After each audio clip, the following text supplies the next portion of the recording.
Welcome to the first ever Slashing Up the Charts. And this is something I thought I'd just put on and try it every Thursday. And this is Slashing Up the Charts. What I'm going to do is predict the box office weekend. Now, just this last weekend, there's this little movie called Riddick that opened up. And I just said, well, looking at that, I said, how about it opens up to, and I guessed it was going to open up to $18.6 million. And I said, okay. And guess what the estimates were by last Sunday? $18.6 million. I rule! Oh yeah. Anyway, so, brains like that, why not use them? I'm going to put it on a show every week. Every Thursday, late Thursday, whenever I get the chance to, I will record this show where I predict what the big movies are going to be this weekend at the box office. Who's going to be the big winner, who I predict to be the big winner. I'll try to wear something that's close to that genre. So whenever you see a horror movie, for example, potentially topping the charts, I'm going to be wearing something like this. So, here we go. So this weekend is a Friday the 13th. How cool is that? Thought I'd commemorate that a little bit. So, with that, there's this little movie you might have heard of called Insidious Chapter 2 opening. It's a sequel to Insidious, which came out in the first weekend of April of 2011. And this movie basically did pretty good business at the box office, especially for a horror movie that's original. I think it got over $50 million in the United States, which is pretty good.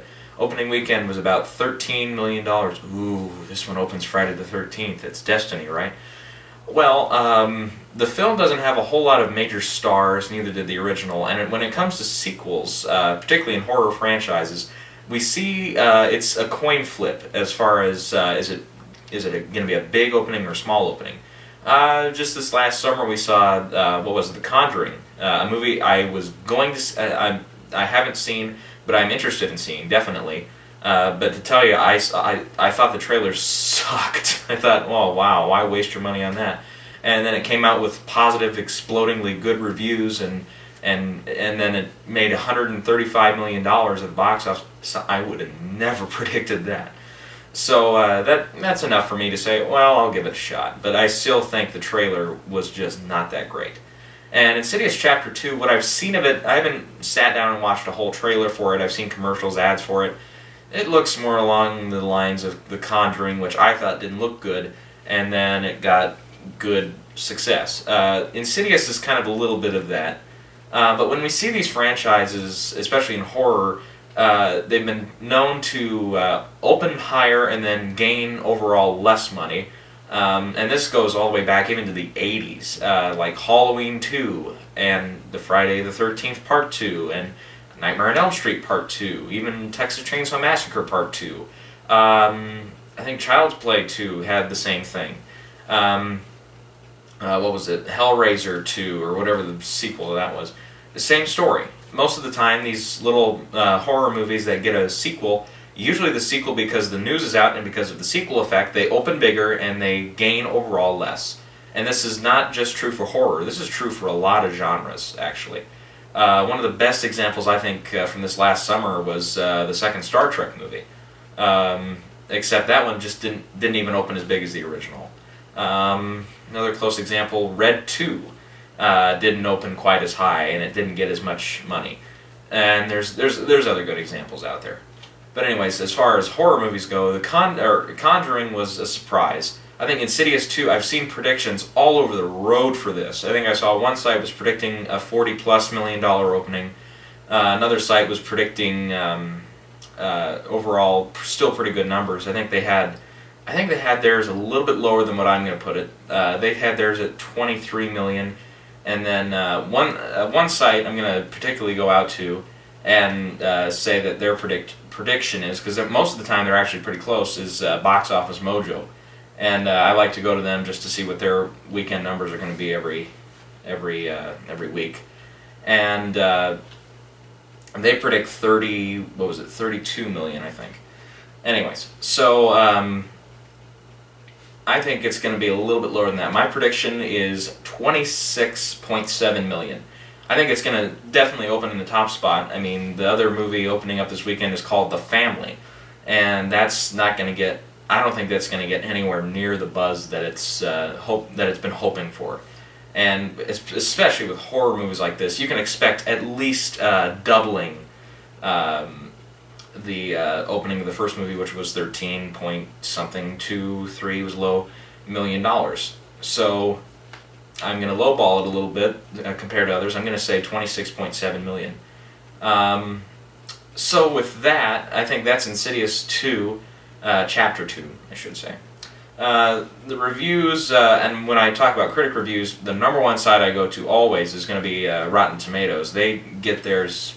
There have been some movies where I sit through and I say, well, like 12% of that sucked, or 30% of that wasn't so good, and I check it out, just guesstimating, by the way, and then I check it out on Rotten Tomatoes, and I'm like, 70%, 30% of it I didn't like, same deal. And stuff like that. I often, just in my personal preferences, that site is dead on a lot of the time. So with that, Insidious Chapter 2, they haven't had a whole lot of reviews. They just started putting them up like a day or two ago. Bad sign. Even for horror movies, that's a bad sign, because The Conjuring got a lot of advanced screenings, and that's when a lot of the buzz started to build up. Here, I can't believe James Wan, the same guy who directed The Conjuring, he didn't do the same. And obviously that means A, it's not as good, B, he's not as confident in it, and C, of course, obviously, it doesn't have as good of a weekend. Even in fall, which you might think might be prime for horror movies, there's always a big or bigger budgeted horror movie that opens up in the summer. Sometimes July, and then later on in August there's usually one or two. And maybe even June too. This year there was, the prime example of course was Conjuring. And then also in June was The Purge, another movie I haven't seen, but that one got a lot of good box office receipts. Even if its overall box office numbers were light compared to other movies, especially when it comes summertime, it's still, for a horror movie, that made pretty good bank. So yeah, that's my prediction, $26.7 million. And it's opening in, I think, just over 3,000 theaters. So that's not bad. For a horror movie, you could be doing worse. The first Insidious was less than 2,500 theaters. So if it can manage 13 million on that, the least it can do is a good 20 million at least from 3,000 sites. Okay, also opening this weekend is this little, well, compared to Insidious Chapter 2, this little movie called The Family. And this is more of an action comedy, sort of.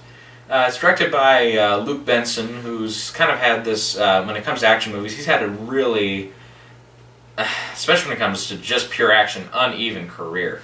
His involvement in the Taken franchise, is commendable, but, still, I'm not that huge a fan of, especially Taken 2. The first Taken was, a fun movie, and also great to see a comeback kind of for Liam Neeson, who always I thought was a guy who really looked like he could kick butt, and then in Taken he just did it. Anyway, so this movie has a good cast, at least a good 3 main characters. Robert De Niro, won 2 Academy Awards, been nominated for like 300, I don't know. Michelle Pfeiffer, who's also gotten a lot of Academy buzz, she's gotten at least 3 or 4 nominations. And Tommy Lee Jones, who's got an Oscar and about 3 or 4 other nominations to go with it. So, and that's just my thing, by the way. So, I think these 3 stars just aren't enough anymore to pull in big numbers. Like a few years ago, De Niro came out with that everyone's fine, everybody's fine. I didn't even pay much attention to it to get the title right, but and it was like he was like just going out on a whim, saying, "Okay, I'm in this movie, I hope everybody goes see it," and it made like I don't know, not even like $5 million. I don't know how much it made. Nobody went to see it. And then also this spring was this movie De Niro was in called The Big Wedding, and it looked like a big piece of crap. And it didn't make very much money either. So it definitely proves that Robert De Niro is just not a very big draw, especially at the box office. And he can be great, and he is a tremendous, probably one of the best in the top 15, bare minimum, top 15 actors of the last century. I mean, Marlon Brando is sure up there. Humphrey Bogart is probably up there. And, you could even say Daniel Day-Lewis is up there. And you've got to include somebody like Robert De Niro, Elizabeth Taylor, even just them, you've got to include Robert De Niro somewhere on that list. So, not to say he's a bad actor, and he can be really good. Like, the last good one he was really in was Silver Linings Playbook. I like that one. And I thought he was going to get an Academy Award for it. He didn't, but he certainly gave a great performance, and he can be a really, really good actor. But I think he's just doing this for the paycheck on this one. And then Michelle Pfeiffer has kind of been uneven also at the box office. Also, great actress. She's pretty diverse too. If you ever saw probably one of her best roles to date, The Fabulous Baker Boys, which was kind of earlier in her career, she was just the center of that movie, and she took every single scene she was in. And yeah, she did a fantastic job. One of her more recent ones was, that I saw anyways, was Tim Burton's Dark Shadows. I can't say I loved her in the movie, nor can I really say that I loved the movie. I thought it was just okay, and she was just okay in it. But Michelle Pfeiffer has certainly had some really good successes in the past. This probably isn't going to be one of them. And then you look at Tommy Lee Jones, and he does a lot of great work. Even last year's Lincoln, where he received nomination for Best Supporting Actor, and he stole every single scene he was in. And he was tremendous. And I think overall, these three stars in particular, have a lot going for them.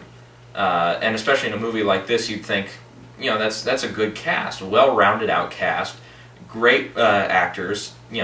This should be fun. I don't really get a sense of fun from the commercials I've seen. I don't think I saw the trailer either, but on that one, but. It's probably not one of those movies I'm really into, but I will say that the movie has really gotten all over the map predictions too. Some people are really saying this could potentially be a contender for getting close to Insidious, not really overtopping it, but they're saying like upwards of 10 million, maybe 11 or 12 million dollars for a weekend. I'm going to say lower than that. I'm going to say it's not going to get to $10 million. I say it's probably going to get some reasonably good attention at the box office, but I'm going to lowball it too. I'm going to go with $9.4 million. 9.4 mil. And Luke Benson, I think a lot of the reviews I've seen for the film, which are not very good either, the same case with Insidious Chapter 2, is they're just saying the comedy just isn't all that great. It's supposed to be an action comedy, and the comedy just doesn't hit. The action hits, the comedy doesn't. And from the looks of the previews, it looks like that's what it's going to be. So the family, I'm not gonna rush out to see that, nor really am I going to rush out to see Insidious Chapter 2 this weekend. But I'm going to predict that together they're going to make, what would that be, 26, about... Actually, that would even out. 36 million. 37. Yeah. No, wait, is that right? Oh, well. Together, it's just not going to be all that big a weekend, I think. Still, though, there is also the consideration of the holdovers from last week. Okay, if we take a look at the holdovers from last week, of course, last week Riddick opened relatively big. The actual final numbers were upwards just a little bit of $19 million. So, and by the way, when I'm going for these, I'm just going for Sunday estimates. So, anyways, I think Riddick's. I'm not going to give out serious predictions here for what it's, because that's totally less predictable, I think, than opening numbers. But Riddick, I think, is it's one of those movies that just falls over 50% naturally over its second weekend. It just doesn't hold. People, they rush out to see it the first weekend.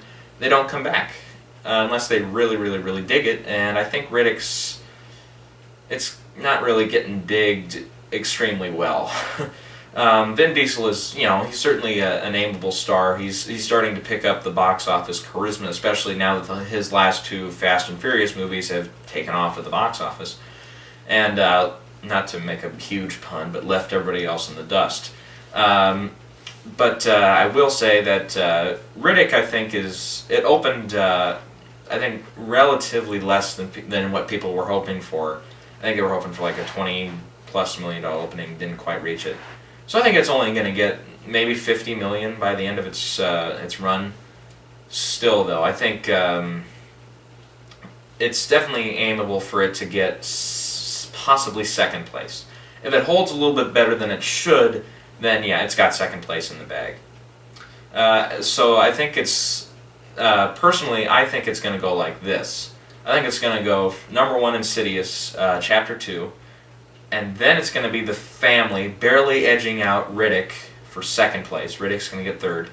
There's this little movie that opened a couple weeks ago actually, called Instructions Not Included, a Spanish movie, that totally surprised everybody. And it not only placed in the top 5 for its first weekend, but it made actually pretty good money for only opening in like several hundred theaters. So it's been expanding since, and now it's just under 1,000 theaters. I mean, this thing is taking off for a movie that was really small. You couldn't expect this. And I think that's going to nab 4th place. In 5th place, Lee Daniels' The Butler, which actually I have seen. Shame on me, I haven't done the review yet, but I liked it. It wasn't horrible. It wasn't the best film of the year, though. And I think that's going to slip to 5th. That one's been holding really, really well. Kind of like a couple years ago, The Help opened bigger than what people thought it would be. Lee Daniels' The Butler did the exact same thing. So I think hopefully if they what they're hoping for is if this holds as well as The Help did, it's going to get some Oscar buzz, and Lee Daniels' The Butler could get a Best Picture nomination. And I think this year, we've kind of seen some uneven movies. The summer season was something, a little bit of a letdown, but not horrible, So, yeah, I think Lee Daniels' The Butler is going to fall to 5th. Okay, coming in at number 6, I think, is going to be Disney's Planes. It's not the best movie of the year. I actually haven't seen it, but from the looks of it, it's a surprise it's gotten this much success and this much money. I think people were predicting it to make, like maybe $60 million. It's gotten to close to $80 million now, I think. So that's good bank for a movie that's supposed to be a spin-off of the worst Pixar films out there. So that's pretty good. In the 7th spot, a movie that's been really surprising people is We're the Millers. I thought it looked funny enough. I haven't seen it, but it's one of those. I'm on the edge of seeing it. I have the chance. I might go see it, maybe. But that's been surprising people. It's made about close to $125 million now. So that's a good number, and it's been holding really, really well. People are just telling their friends about it, I guess, and now it's becoming the late summer comedy hit. I'm trying to think. Wasn't there something last year that was really I can't think of it. Anyways, but so it's making good money. So that's something to not bat an eyelash at. But I think this weekend it's going to start to fall a little bit more. People are just going to see it less. That's going to take the 7th spot. In the 8th spot, I have, it was just in my mind, not One Direction. I think One Direction is going to fall to the number 10 spot. The One Direction concert movie, This Is Us, whatever. I'm not the demographic. I'm not going to go see it. And I'm surprised that it didn't take off just a little bit faster than it did. I thought it was going to be actually like a good $20 million opening for Labor Day weekend. It couldn't manage that. I don't know. I think One Direction's not as popular as people thought it would be. That's going to take the 10th spot. Number 9 spot will be Blue Jasmine, the Woody Allen picture, that has really gotten a nice box office push after doing pretty good business in limited release. And in number 8 spot, I just had it.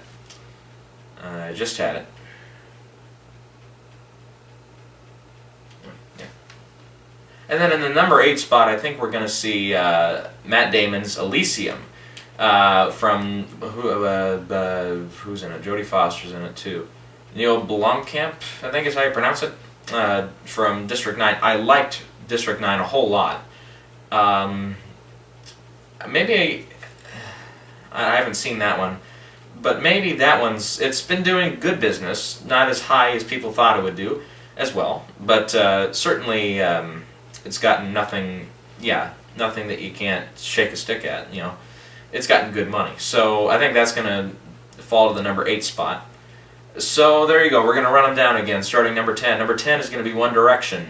Number 9, Blue Jasmine. Number 8, Elysium. Number 7, We're the Millers. 6 is going to be Planes. 5, Lee Daniels, The Butler. 4, Instructions Not Included. 3, Riddick. Close second. Short third. Very close in second will be The Family. And number 1, easy win this weekend, Insidious Chapter 2. So that's the rundown, and we'll see how the outcome is. I'm not, unless I get it really, really spot on come Sunday, I probably won't do a recap video, but I'll certainly mention it next week when I do this again. So that's it for slashing up the charts, and all I have to say is if there's any good movies out there that you should really go see, the most recent one I've seen that I can recommend to you that I think that people would like, if you haven't seen it yet, Lee Daniels' The Butler. I like that. It was a good movie, not totally uproariously fantastic, but I'll certainly say it's a good movie. Other than that, and one that I'm really, really trying to get there recommended people. I had the review out a couple weeks ago, and thank you to the one person who watched it.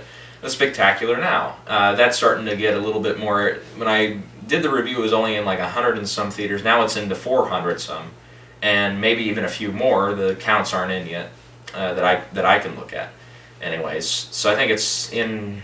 I would probably guess 500 plus theaters by now, which is a good number. Now it's going to start, hopefully, keep expanding from that, and do really good business through September.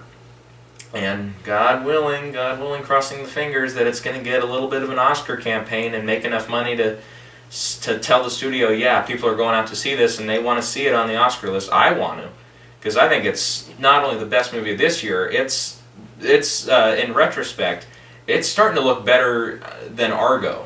And I'm going to try to go and see it again this weekend. Still not in my local town, what can I say? So I'll try to go see it again. I'm going to bring friends this time, hopefully.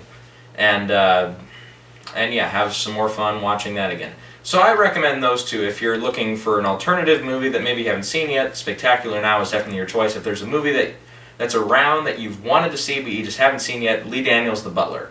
So I'm going to recommend those two, and I'm going to say once again the numbers for the 2 spots, the 2 new movies. Number 1, Insidious Chapter 2, the number there was 26.7 million. And for The Family, the number there was 9.4 million. So that's my prediction.